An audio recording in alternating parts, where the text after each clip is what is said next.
All right, so after our delayed opening, I am now reopening the meeting at 3:35. We'll start with the roll call. For those who are on the computer, when I identify you, please just unmute and say here. Rob Hulick. Here. Okay, Jim Long.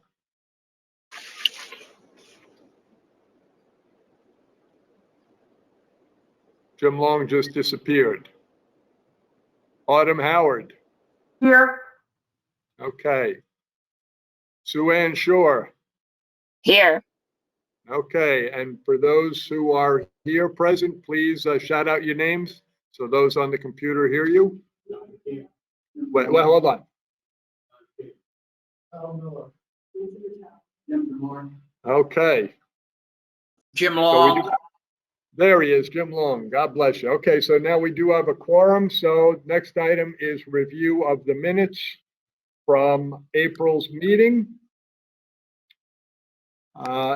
Minutes were previously distributed. Hopefully everybody read them and memorized them and has committed them to memory.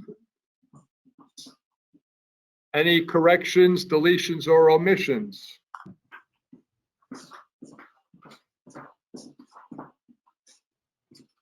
Hearing no call for additions, deletions. Do I hear a motion to approve the minutes as written? Nancy I do. McCollum. So Okay, moved. seconded. Okay. Everybody in favor? Aye, aye, aye. Aye, Okay. aye, Aye, aye, aye. Aye, aye, aye is better than oh. Okay. My chairman's report, fairly brief. It was brought to my attention yesterday that an Eagle Scout project, which had been approved to provide a Vietnam Wall memorial on the premises of VFW Post 6933, ran into an unforeseen snag. The wall that bounds the property that was earmarked for the Vietnam Wall apparently is owned by the neighbor. And although the neighbor cannot see the wall from the house, objected to the wall being painted. So it necessitated another wall in the VFW building being painted. And therefore, the cost of the project went up significantly. The Boy Scouts have raised monies, but are still short of funds. So I have received a request from the VFW to see under Monuments and Ceremonies monuments budget, would we entertain contributing $500 towards the completion of the project, which is the shortfall that they need to complete the project. And normally I would send this request back to the Boy Scouts to push for additional fundraising. However, this is an Eagle Scout project that must be completed before the end of the season for the Scouts, which is next month. And it would put this young man's Eagle Scout project in dire straits. So, first of all, I have to hear, is there any discussion with anyone who, I've already gotten some nods here in the room from those who are not present, that they like the idea, but is there anybody here who has objections to this conversation? I can't see anybody on the computer, so if you're raising your hand, I can't see you. So if you have an objection, you need to unmute. Jim Long, I do it. Okay, Terry, this is, yes, go ahead, Sue Ann. yeah, so and it's not an objection, but my reservation is that then somehow, oh, it's monuments and ceremonies to take care of. So I think we would need to be clear and stipulate that this is a, one-time donation, not taking ownership of this monument. Good point, because there have been distinctions drawn in the past between monuments that the town has complete responsibility for maintaining. Right. That's one aspect of our charge. A second aspect of our charge is to approve monuments that would not necessarily be ours to pay for the upkeep, as we did with the bench last month, the memorial bench.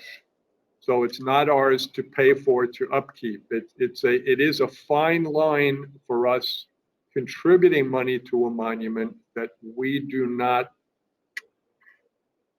have either aegis or responsibility for upkeep in the future. So that is a very good point. And Terry, actually, another thought about it. The pot of money that exists, and the title of it is escaping me. It was the excess funds that were raised when we did the memorial, the circle in front of town hall, and then it's also where we've been putting funds that have come in for the veteran street signs. In my brain, that's a possible place where the money could come from, because it's a decent sized chunk of money if we were concerned about our other funds taking $500 out of there. Okay, so you're making a very good point. Let me pull up Jen Charneski's email, so just bear with me for a minute. This literally might take me 2 minutes, so just bear with me. And Terry, as you're doing that, I came in at the end, so I did not hear who was in the room with you at Town Hall. Okay, so we have John King, Nancy Natali, and Jim DeMark. And we also have Al Miller from the 2020 Bicentennial Committee. Thank you. So just bear with me now while I try and pull up Jen's email.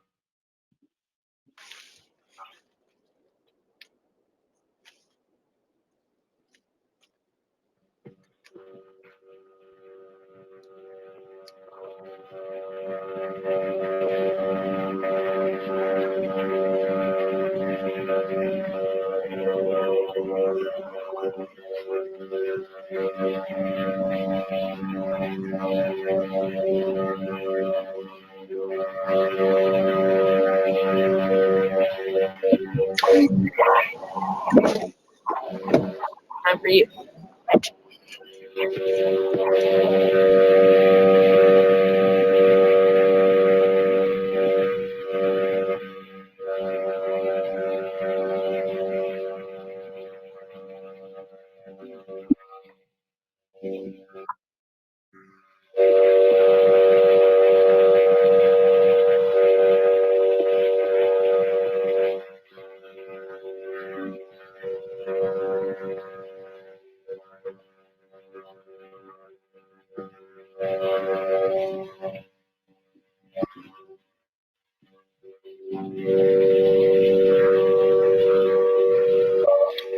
Well, it is a gift fund, but there is the only answer she came back is that it is not subject to an annual expenditure stricture.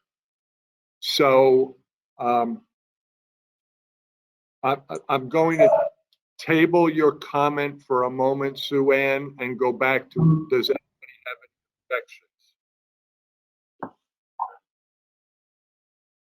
Okay, let's come. Terry, how much, you have a treasury report on how much money is in this fund? In which fund? The one that is designated for, gifts or improving. It's over $1,000 at the moment. We're gonna lose that money. No, we will not. No.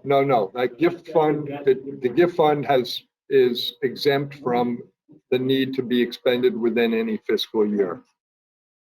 because we also have a gift fund for the cemeteries, same rule. So here's what I'm going to suggest if anybody wants to make a motion to acknowledge that we will somehow supply these funds, to make the motion this way. Subject to approval by either Kate Bush or Jen Chernesky, because I'm not sure which one would necessarily have to sign off on this. If we choose to help fund this project, that we would take the funds from the gift fund, if appropriate, and we would either take it from our monument upkeep fund or the gift fund, whichever may be deemed appropriate, but it is a conditional acknowledgement that we will contribute based upon approval by the town. No, by either Kate Bush or Jen Charnesky, just to make sure that we're not mixing oil and water. Okay. So Jim DeMark just made that motion. He said the same exact thing I just read out to you. Does anybody want to second that? And Jim, you and I will go over with a fine-tooth comb for the purpose of the minutes, Jim. Nancy Natali seconded it. Let me go back to turning on my meeting. If anybody is opposed, I need you to unmute yourself and say so, since I cannot see anybody on the computer.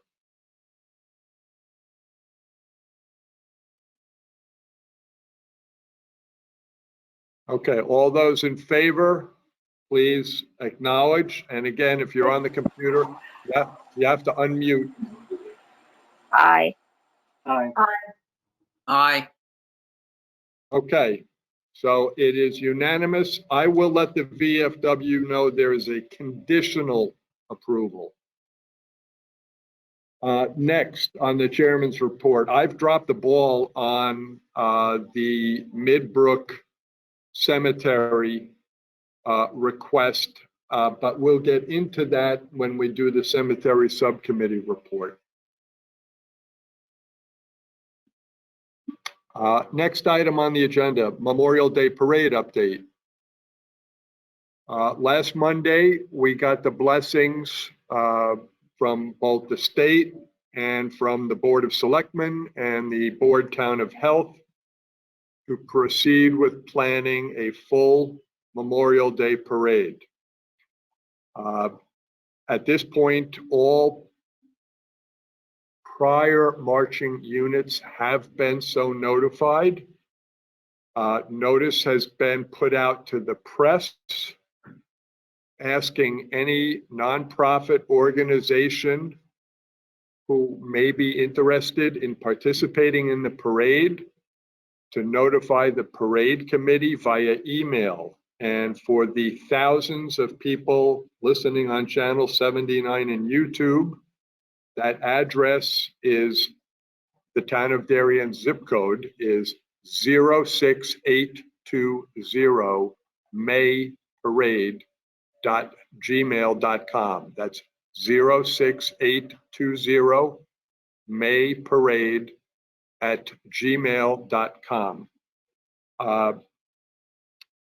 The next official notification of what is expected of marching units will go out this coming weekend, but the synopsis of the parade schedule is as follows.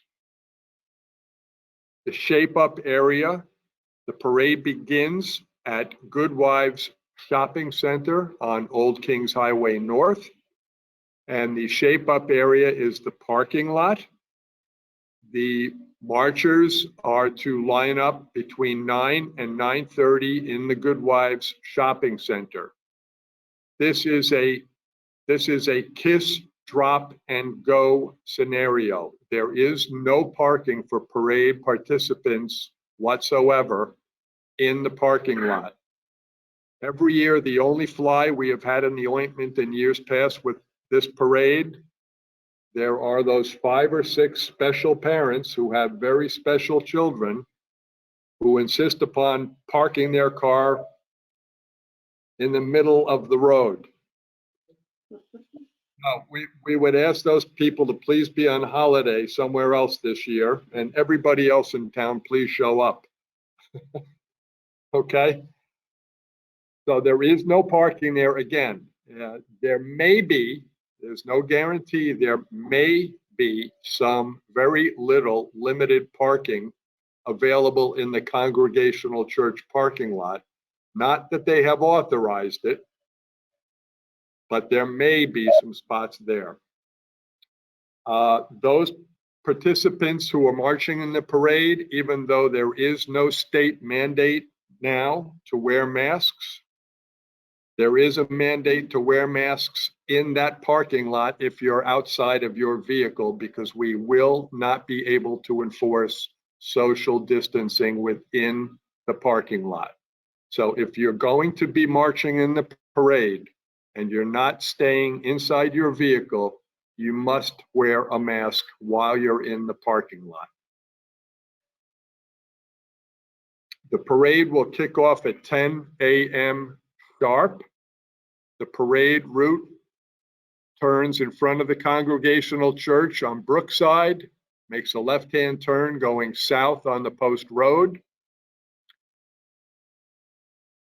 The length is 1.25 miles long, ending at Spring Grove's Veteran Cemetery at Hecker Avenue, across the street from the library. We ask those people who are in the parade to please do not consider leaving the parade before the end of the route. If you cannot walk 1.25 miles, please be a spectator, not a marcher. If you have a vehicle, please do not consider turning off before the end. This causes problems for the police, who have instructions to keep all roads coming and going on the parade route blocked to traffic. We would encourage everyone after the parade to stay for our commemorative memorial service at the Veteran Cemetery in Spring Grove that honors those who have given their lives in service to our country. That ceremony will take place promptly at the close of the parade, which will be approximately 11:15.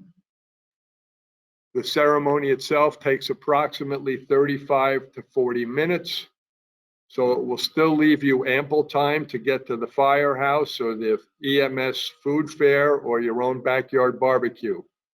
But we do like to remind people that the whole purpose for Memorial Day is to take a time out from our busy daily lives to remember those who are pushing up daisies, who gave their life so that we could enjoy our lives as we know it. So please do your best to show up for that. For those who may be out of town, the parade and the ceremony will be live streamed over YouTube, thanks to the Darien Foundation and to Channel 79.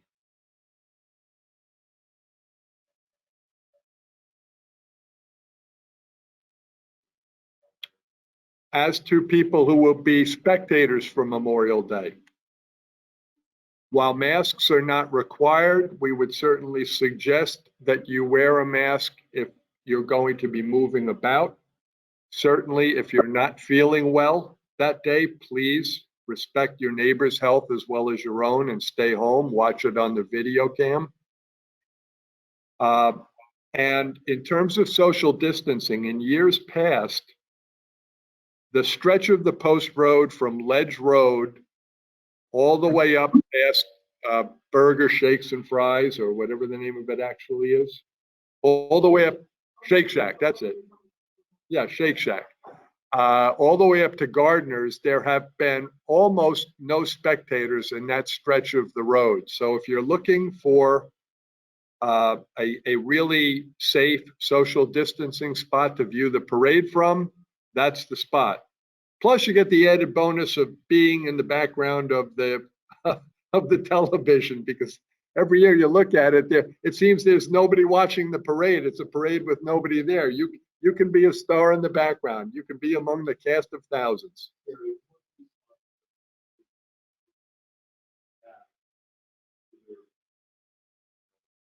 Orchestrating what we're supposed to do in Good Wife.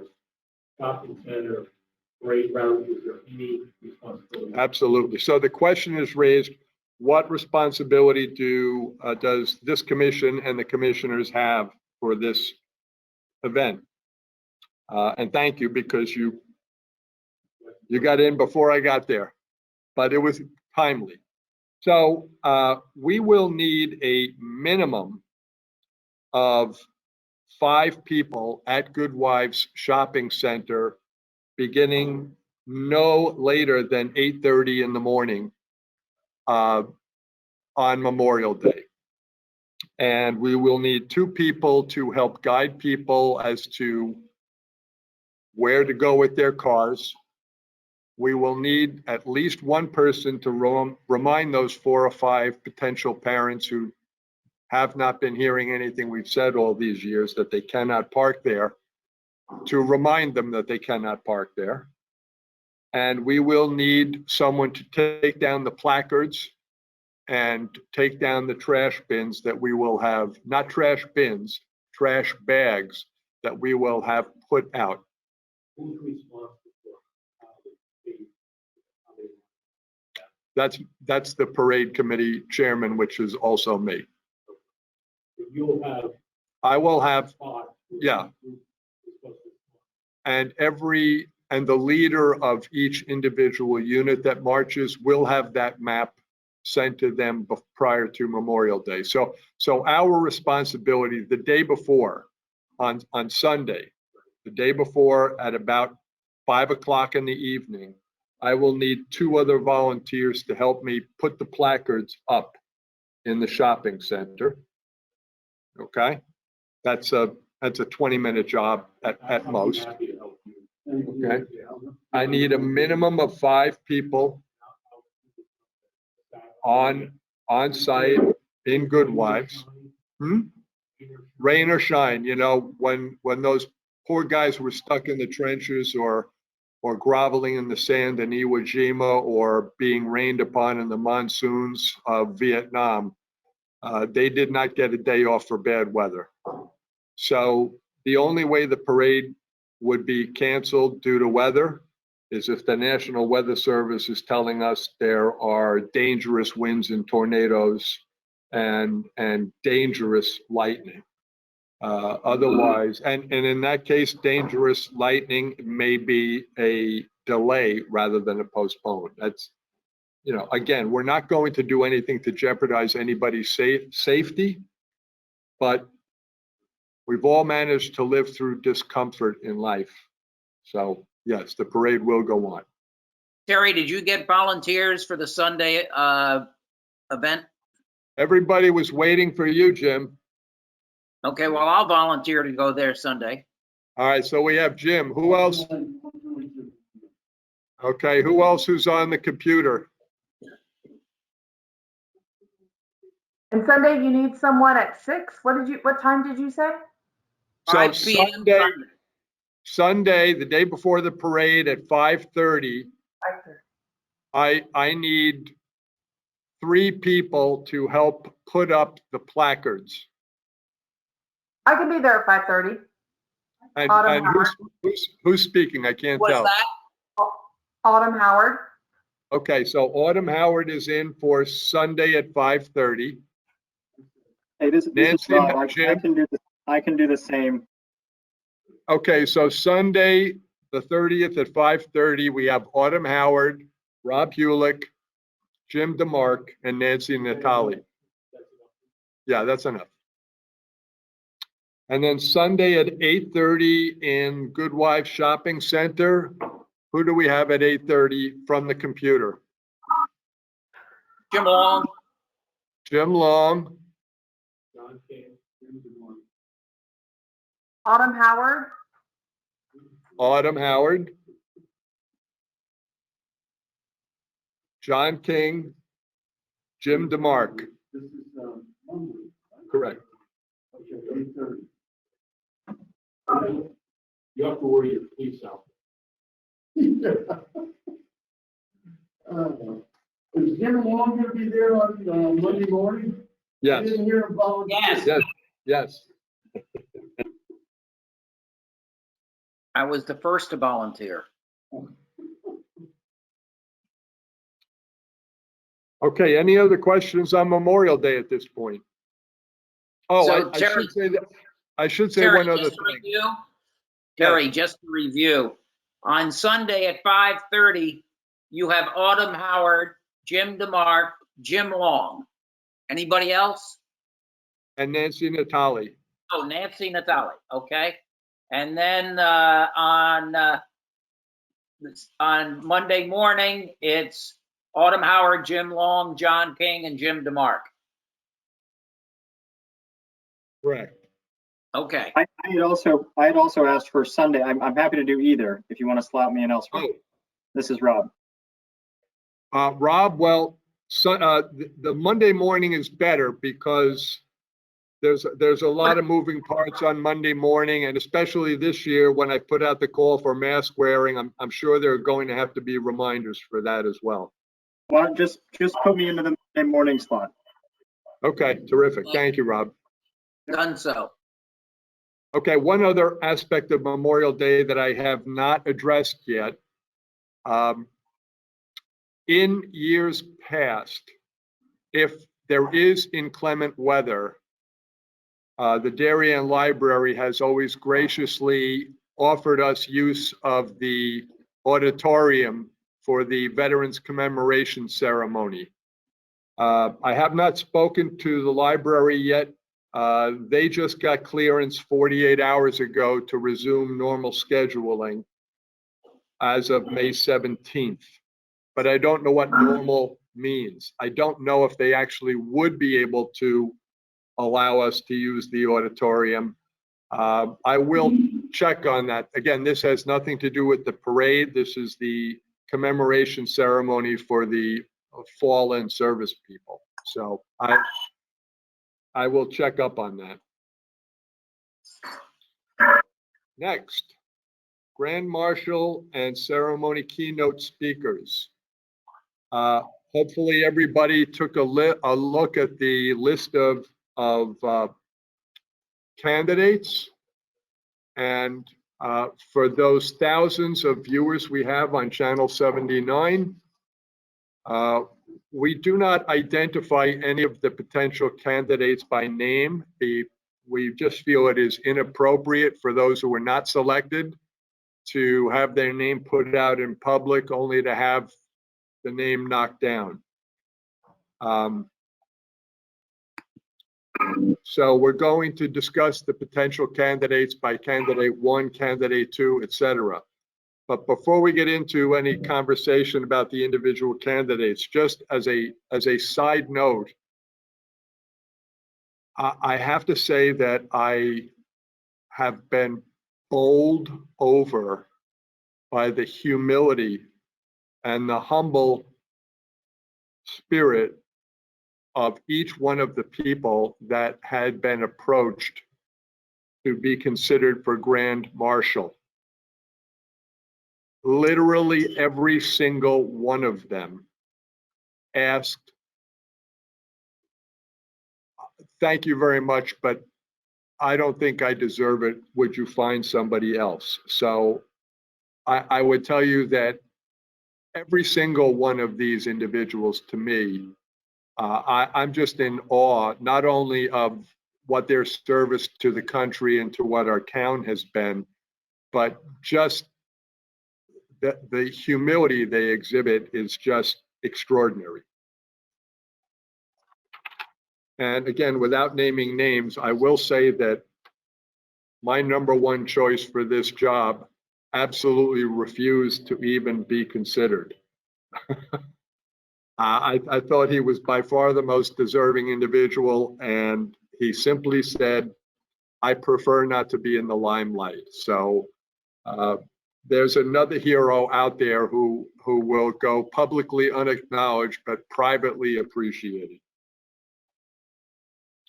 So what you're really suggesting you do is you pick 1 through 4. No, 1 through 5, right? No, I'm talking about first for Grand Marshal. Well, for Grand Marshal. And I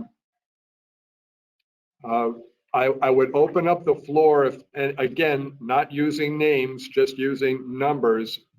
If anybody, and I'll start with those who are on the computer first. Are there any questions or comments that you care to make about any of the candidates?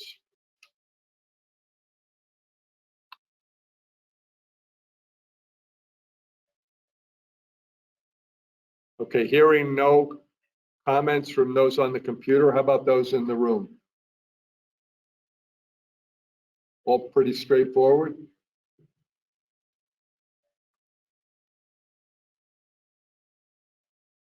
Okay, so I am going to ask those on the computer, and the only two that I can see on the computer are Rob and Autumn. So Rob, I'll start with you. If I would ask you just to show me with your hand what number candidate you would vote for Grand Marshal. So this is just the Right, so just show me with your hand, whether it's 1, 2, 3, 4, or 5. Okay, Jim Long, show me with your hand.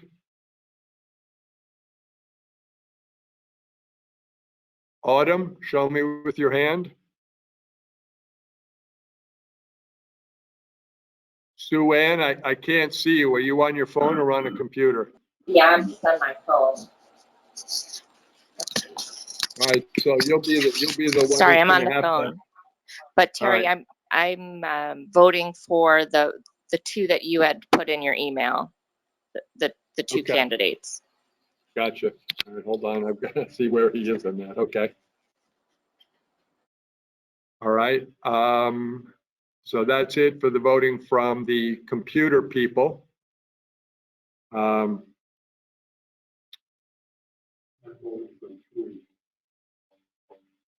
Just show me with your hands, please. Okay. Jim?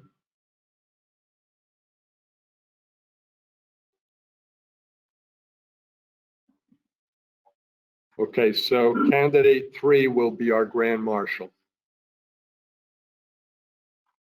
Now let's go on to keynote speaker.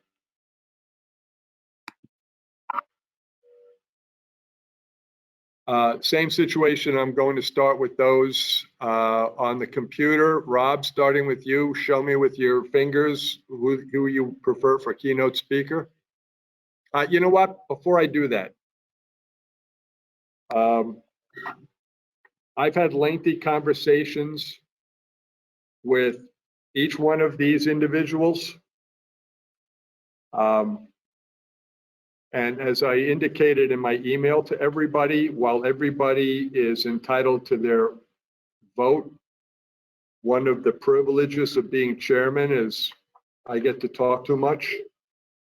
When I indicated who my personal preferences were for keynote speaker, I cannot emphasize how strongly I felt about my preference for keynote speaker. So I'll just leave it at that. Rob?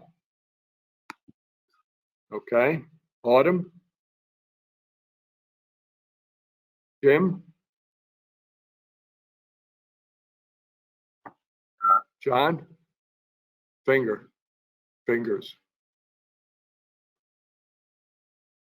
Nancy? Jim? Okay. Candidate number 1 is our keynote speaker.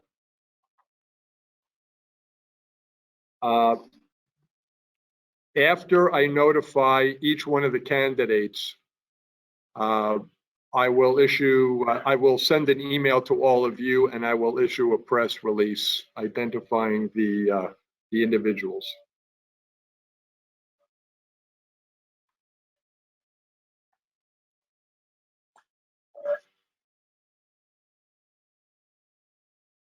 Wartime Veteran Street Sign Program.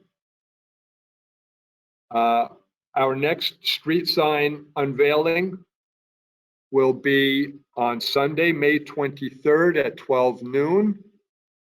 Typically, we try to tie it Sunday, May 23rd at noon.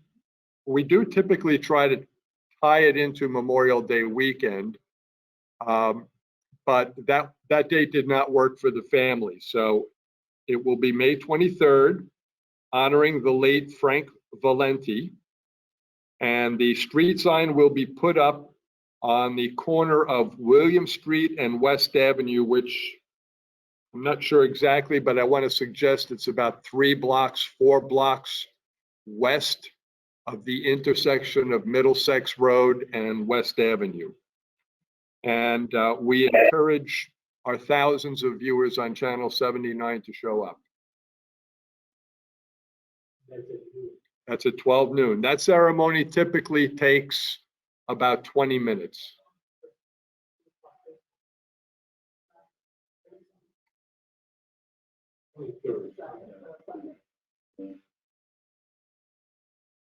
And again, I emphasize to our thousands of viewing fans, applications are available on the town website or in person at the First Selectman's office. But again, this is a volunteer organization. We cannot accept or review incomplete applications.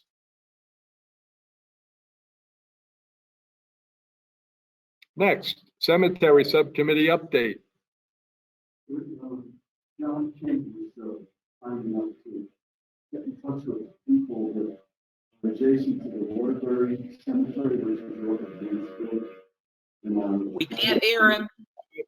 Come on over here next to my computer. We cannot hear him.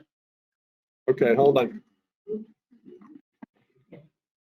What, you're on the computer? Oh. Okay, John King contacted Matt and Kerry Bruce, the owners of the property next to the Waterbury Cemetery, which is off of Mansfield Avenue, and gave us approval to use their property in order to get to the Waterbury Cemetery. Previous to this, the landscaper parked his truck out on Mansfield Avenue and it was too dangerous. So thank you, John. All right.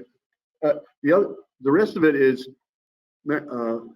Family Landscaping is cutting the grass through June, and then we've asked him for another quote from June through the end of the summer, which shouldn't be a problem. Right. That's it. Okay. So, yeah, so I've dropped the ball on the Midbrook Lane Cemetery. I did speak with the town assessor, but I failed to follow up with the request to have him have it declared an abandoned property.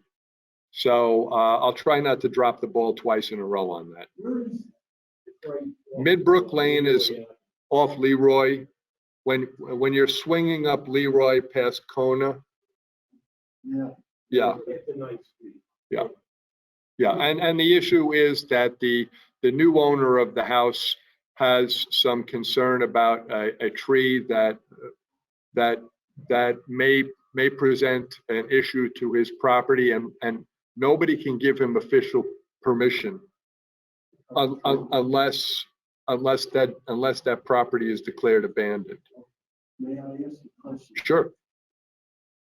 For the rest of Gary, John and I are looking yesterday. Hold on, Jim. Yeah. Well, is there any way we can find out if those cemeteries have been abandoned? All right. So Jim, the question was raised by Jim DeMark about the other cemeteries. Is there any way that we can ascertain whether or not they are abandoned? The answer is it's usually a very arduous process. I mean, when I tried on this Midbrook Lane Cemetery, that was owned by the Bell family. So I went into the town records, and after I got through about 140 transactions with the Bell family and realized there were still 137 pages to go, I said, you know, this is not going to happen. There is a town of Darien judgment on that property, allowing an easement for that house to expand. And there's got to be public records as to why they allowed the house to expand, exceeding the setback that was established by the town. So, No, but that's different, because all that is, hold on, that's allowing the owner of the adjacent property to put blacktop down, which still, no, the easement, because the easement is still there. You can still get to the cemetery. They're not allowed to build on it. on that homeowner's house, if they did prior ownership. Right, but that had to do with the 25-foot setback. It didn't have to do with impinging upon the actual easement. That is, I mean, it's a fine line, but it has nothing to do with, If the town reviewed that as being, you know, as planning and zoning, meeting, saying, do this, to put an addition on our house. Somebody had to say, yes, you can do the addition, this is why, because the cemetery isn't gonna, nobody's gonna scream and yell about the cemetery. But at the same time, except on Halloween. but the town is accepting, they're allowing something to happen that potentially there's liabilities if that tree fell. No, I know, let's not get into it. I hear what you're saying, but it's off point. It's really a question about, can he go into the cemetery? Yeah, yeah. So, If he doesn't have a problem cutting it, nope. then I would. So the owner doesn't have a problem? Good, then let him cut it. Well, no. We cannot give him permission to do that. You guys have seen that tree foot long that house. It's an enormous tree. Is the tree in the cemetery? You know what, guys, we can't solve this problem. So let's move on. Terry, who do you have to ask for the determination if it is abandoned? The town assessor, Tony Homicki, and I had a conversation with him, and he gave me the instructions on what to do, and I just didn't do it. So, Well, the reason why you didn't do it is because you went through 130 pages. You have another 130. no, it's because I was trying to sell my house and find a place to live. Trust set up for maintenance. Yeah. And if they run out of money, you know, then it could be determined as abandoned. Yeah, I don't want to give you fact, my Swiss cheese memory. I'm not sure my numbers are correct. But my Swiss cheese memory suggests that the state statutes, which I do have in my computer, if there have been no burials in, if I remember correctly, 75 years, and if there has been no obvious maintenance over that time, it can be declared abandoned. Again, I'll go back and look at the statutes and include the statutes when I make the request to the assessor. There today, I was driving down Brookside. There's a cemetery that I believe is in Darien, but it may be in New Canaan as well. It's right at the end of Brookside where Steve Mather's farm is. That is really bad shape. Okay. Really bad. All right, so the only one I'm aware of on Stephen Mather Road and Brookside is in pristine shape. So go past the homestead. Yeah. Steve Mather homestead. Further down Brookside, as you're going towards New Canaan, it's on your left-hand side. It is in really bad shape. I'll look at it. I suspect it's in New Canaan because it's not on my radar screen at all. But that's an easy one. Google Maps will tell you the outline of Darien. We'll see it. Okay, anything else on the cemetery? Oh, by the way, Mario's been doing a great job with the cleanup. but you know, Mother Nature, sometimes she gets mad. It's been windy. Yeah, yeah, yeah. I just, you know, I remember a sweatshirt one of my buddies had years ago. Maintenance has no off season. You know,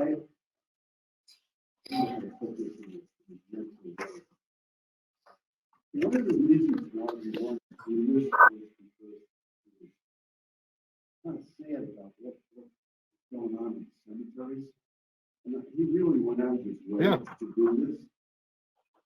And from what, For those who can't hear, Jim is just throwing a compliment to Mario, who has given us really a very attractive price for the amount of work he does. So thank you, Mario.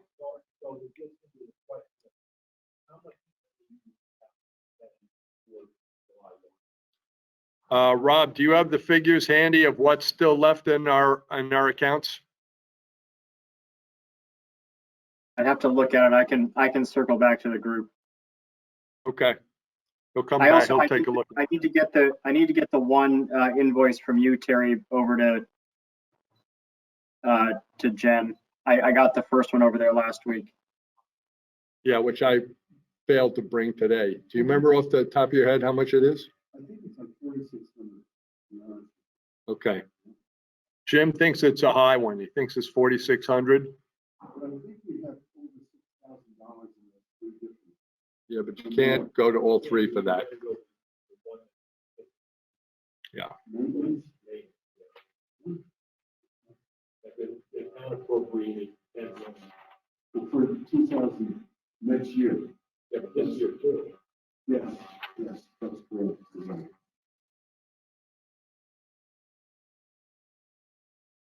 Okay. Anything else on the cemeteries? Oh, wait, before we go on, Rob, didn't you and your guy go on a tour about some of the headstones with John and Jim?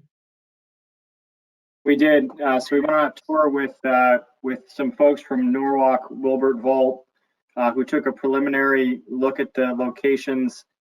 He's put us in contact with the guy who runs the headstone restoration business, who's back in town starting next week.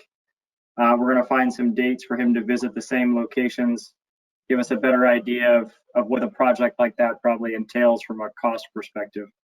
But we will be moving forward on that. Because I will say that sadly, that last windstorm, well, actually now it's not the last one. Windstorm last month, not only did it bring down some large branches, but it really whacked quite a few of the headstones at Norotan River, because there are more broken headstones there now than there were 4 months ago.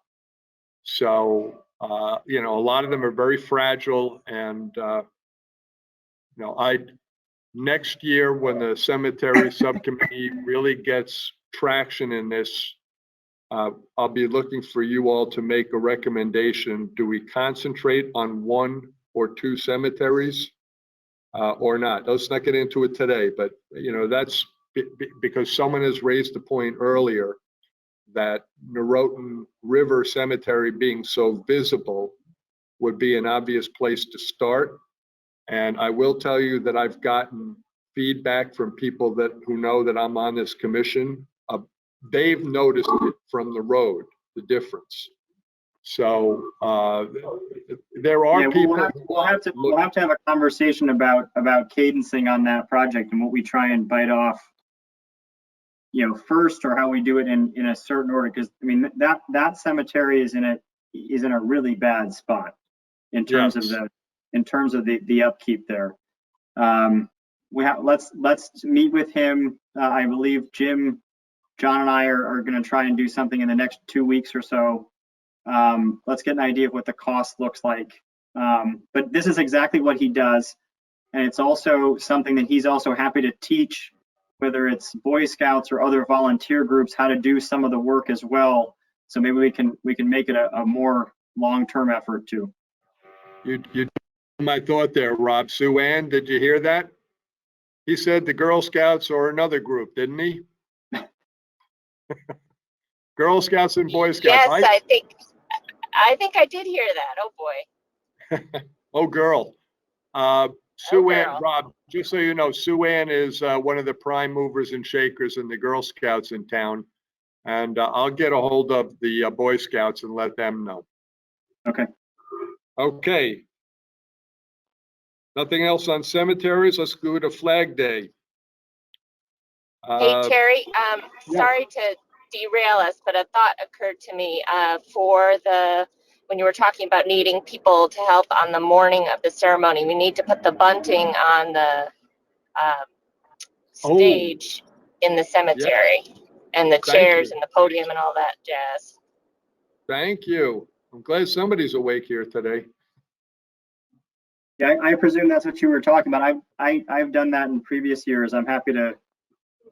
Yeah, so we're going to need more than people. Well, actually, you want to know something? We're going to need at least one more person for Sunday to get the bunting up, because those of us who are down in the shopping center can pitch in there too. But we're going to need at least one more person on Sunday. Thank you for waking me up. And I forgot about it because actually I've never done that. So yeah, the bunting, we have it downstairs. I'll get it out beforehand. Yeah, that's when we do it. Yeah, Sunday. Unless it's really bad weather on Sunday, then it's early Monday morning. The Sunday group is Long, Howard, DeMarc, Natali. Who's going to else add to that? Well, I'm in there as well, Jim. I didn't raise my hand, but I'm in there. All right. All right. So the other things that are required, we need to get the lectern from the VFW, the bell from the Norotan Heights Fire Department,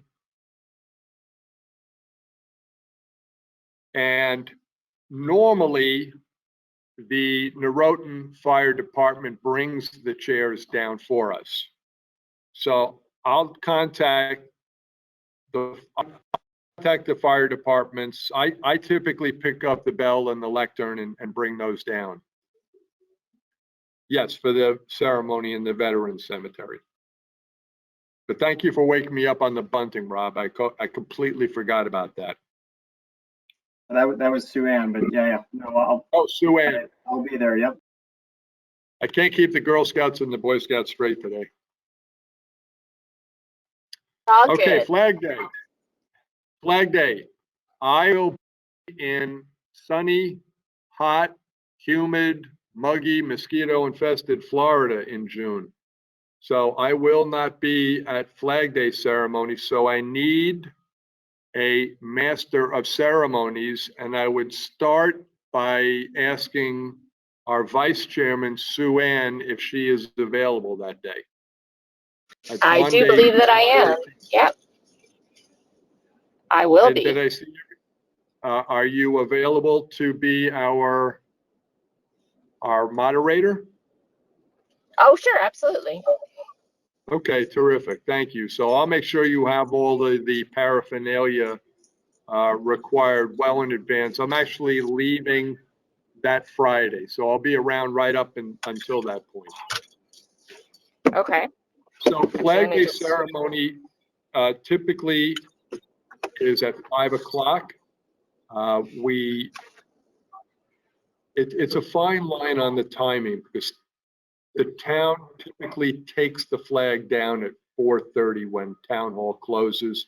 And sometimes it's a job to take the flag down. It's not a ceremony, so sometimes they take it down early. So typically what happens, we try to give as many people who are working an opportunity to get there at the end of the workday.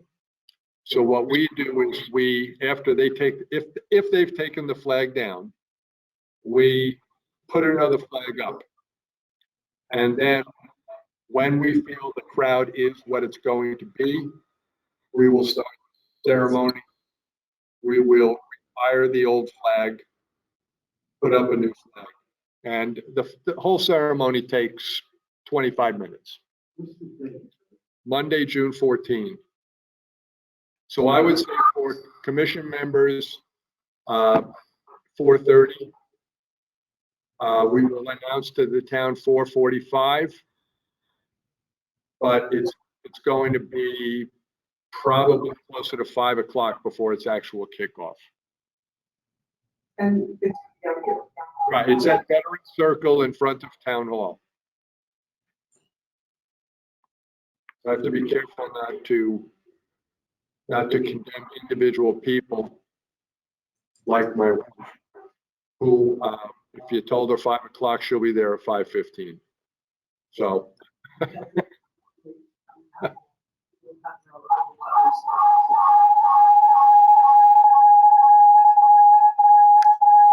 So you're saying, John?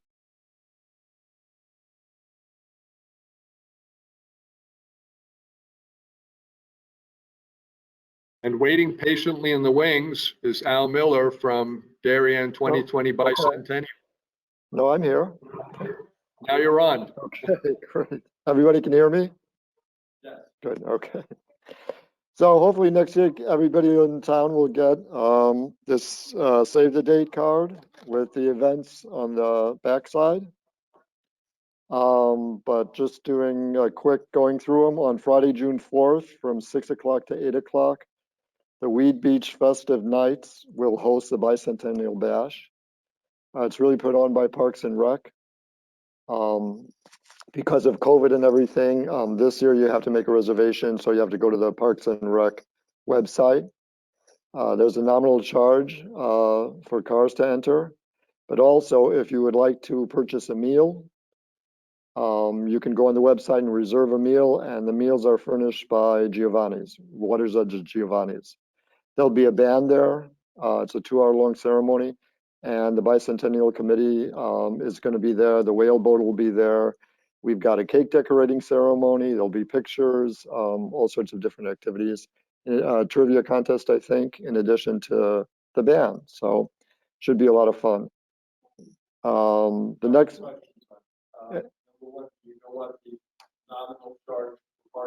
You'll have to check the Parks and Rec website. You know what the charge for the dinner is? You have to check it again.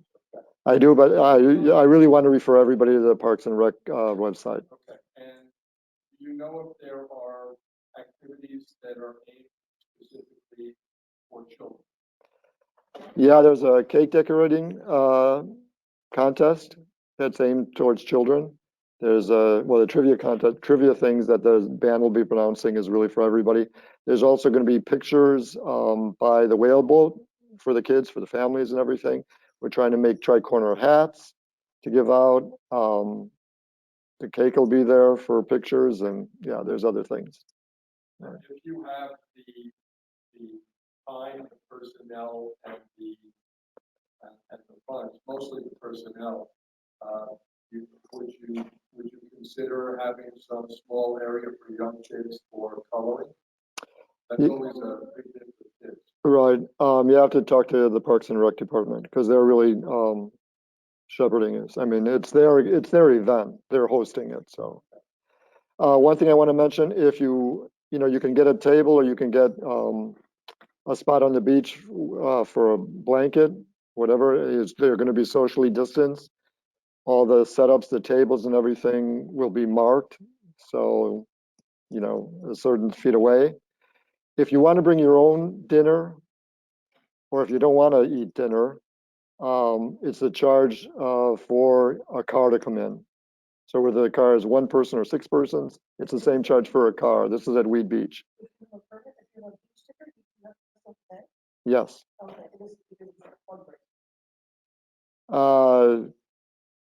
It's for a lot of reasons. It's not a fundraiser, but it's to defray the cost. Yeah, right. Yeah, it's for a lot of different reasons. But if you purchase a meal, that allows you to bring the car in. So if you don't want a meal, there's a charge for the car. If you purchase a meal, the charge for a car is included. If someone doesn't have a beach sticker, can you still get in with the payment of the parking? I think you have to ask that to the Parks and Rec Department. Go on the website. Okay, they really are running it, so I don't want to speak for them and get it wrong. So the next one is Saturday, June 12th. That's called Anniversary Day. That'll be at Slauson Cemetery. And I just redid the sign. The sign is present sign is in really horrible condition. So I just redid the sign there. It looks very nice, I think. It'll be hung by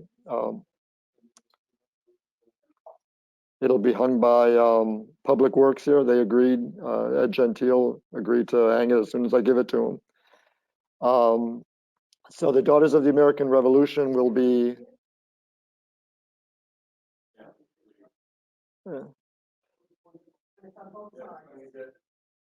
yeah, I know it's, all right.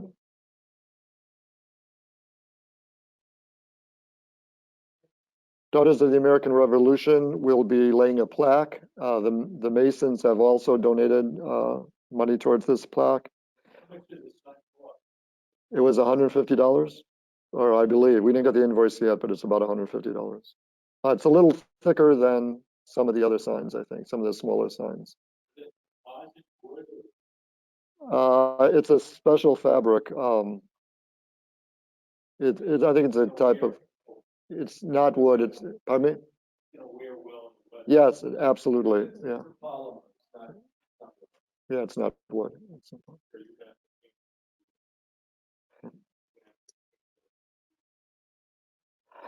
So anyway, there'll be a plaque dedicated. Jamie Stevenson will be giving a speech. What else? We'll have the Scouts do a presentation of the colors, Pledge of Allegiance. There'll be a fife and drum ceremony. That starts at 5:45. 5:45 to 6 o'clock will be this musical thing while people arrive. At 6 o'clock promptly, we're asking the faith community to ring the bells for 1 or 2 minutes. We're going out with a letter to all of them, as well as the fire departments to ring their bell, town bell. And then the ceremony will officially start. Also, Denise Terry, who's the minister at the First Congregational Church, she'll be saying an opening prayer. So a lot of things, it's really an hour-long ceremony till 7 o'clock. And And Al, then Heritage Day. That is that's called called Anniversary Founders Day? Anniversary Day. Anniversary Day. Day.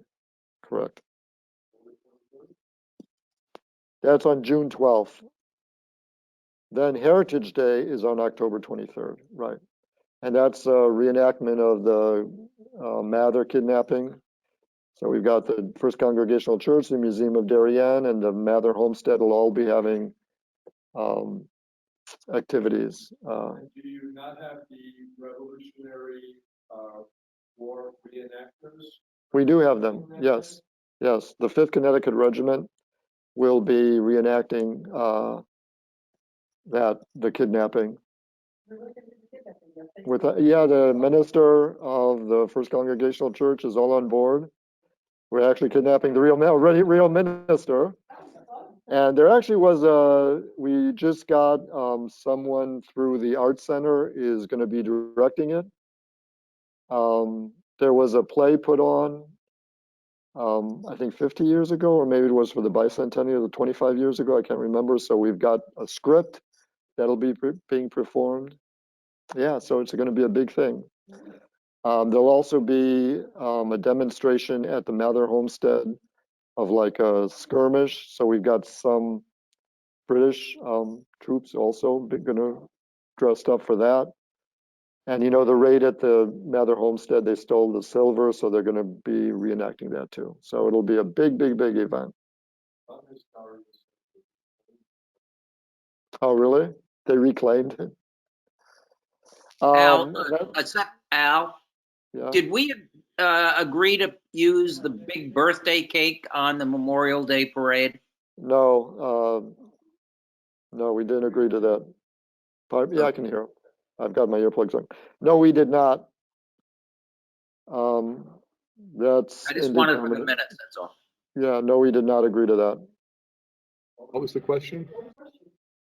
There's a birthday cake that we have from another town that's 10 feet over 10 feet tall, 8 feet wide. It's in storage.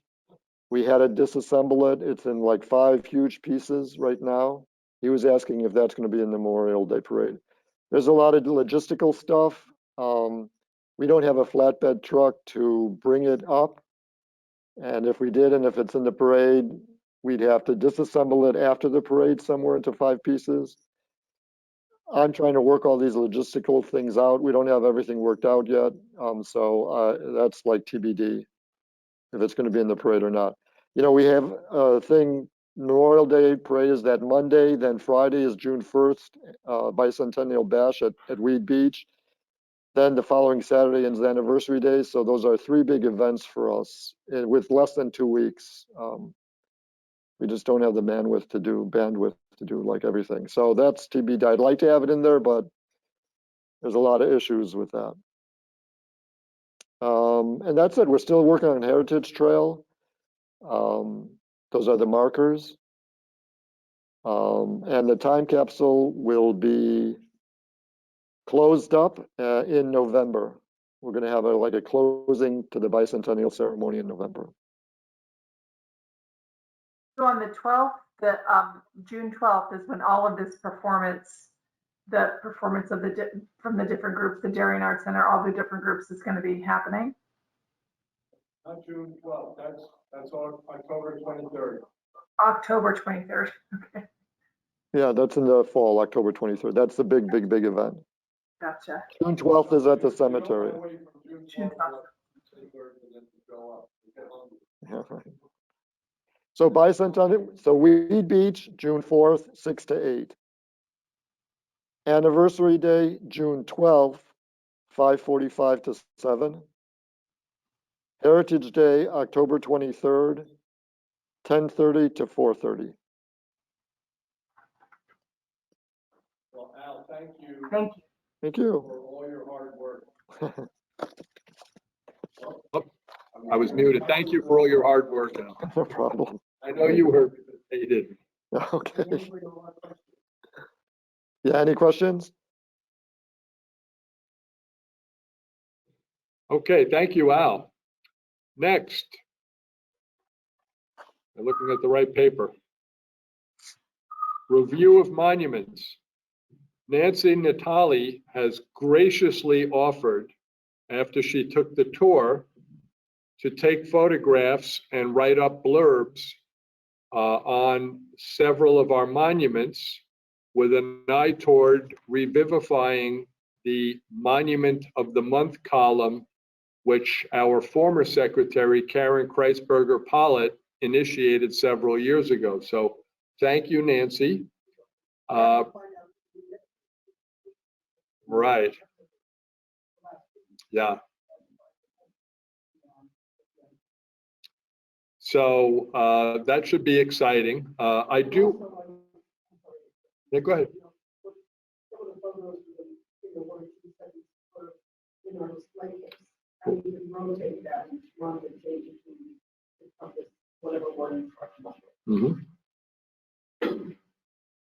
Which brings us, well, let me just finish out on the monuments. I've got quite a bit of detail that you can capture because I did a lot of, I did all the research on the monuments several years ago. So I've got them all.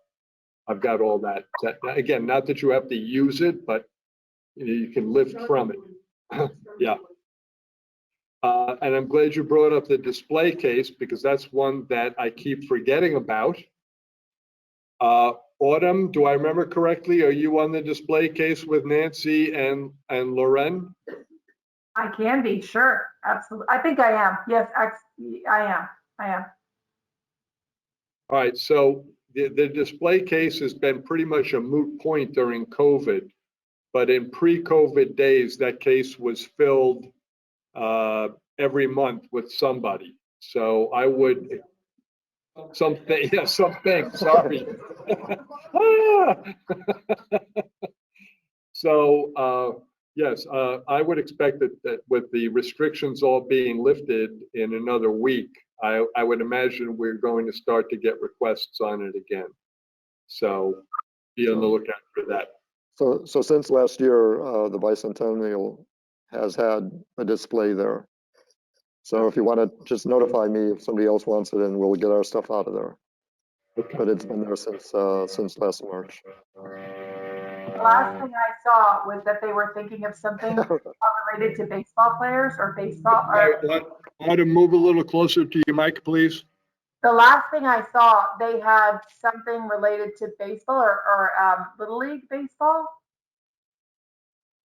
in plans. Could be, but the 2020 bicentennial's been in there for almost the duration of COVID because nobody's coming in to do things. So typically, the biggest display that we make room for every year actually is the art show for the students, for both the high school and the lower schools. And I'll tell you that I love going up and seeing the students' artwork. And I think anything we can do to help support the art programs in the school is good. As a 14-year-old once wised me up, one of my ways of initiating conversation with the kids is asking them, what is your favorite subject in school and why? And a 14-year-old gave me an answer that even Albert Einstein couldn't have thought of. He said, that's easy. My favorite subject in school is art. And I asked, why? And he said, because it's the only subject that they're trying to pull something out of my head instead of putting something into it. And I just thought that was absolutely brilliant. That's crazy. Well, then I'll meet with So I'll tell you what, well, it's too late now at the end of the school year, but I don't know if they had art projects that have been sitting in shelves, but if you want to speak to the director of the art program at the schools, they may be sitting on stuff that even though it's not timely, they still may have enough that they might want to put up. Just a thought. We have a couple of months. Yeah, for sure. We can connect with the people at the schools in different levels. Because typically that display goes in April. That's why I say it. So. Yeah. All right, moving on. We're on to new business. Do I hear any calls for any new business?